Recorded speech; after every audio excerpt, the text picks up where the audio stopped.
world is fire and blood.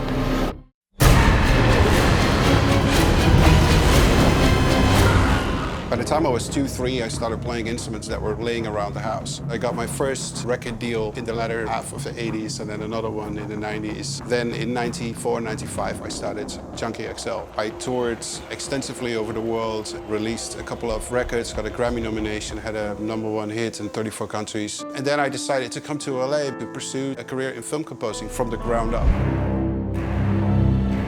Finished Mad Max soundtrack. I would describe it as an over-the-top rock opera.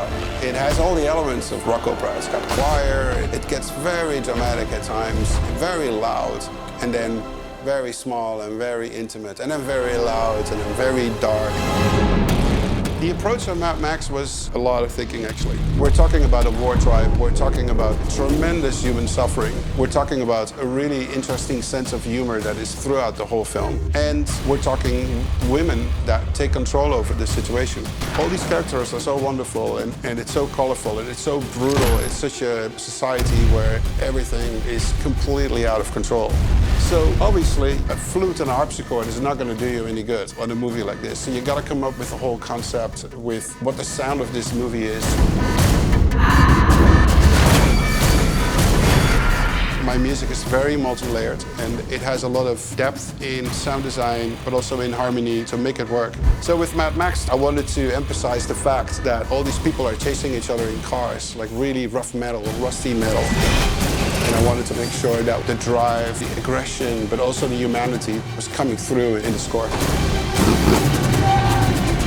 My approach to film scoring is a mix to what is old school and what is new school. What's really new school is the really brutal mixing approach of making it aggressive, almost like a metal band. But then I'm old school in the thought process of like people need specific themes.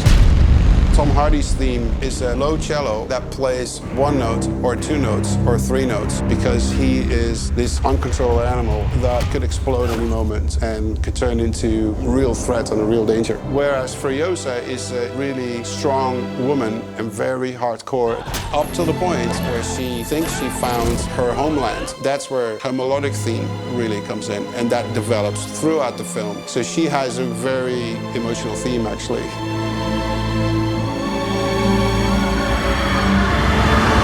The collaboration between me and George was really amazing. His sense for what a movie needs musically goes beyond what I had experienced. His approach on this was very, very refreshing, and it's something you can't read in a book. You just have to go through that experience with a director like that.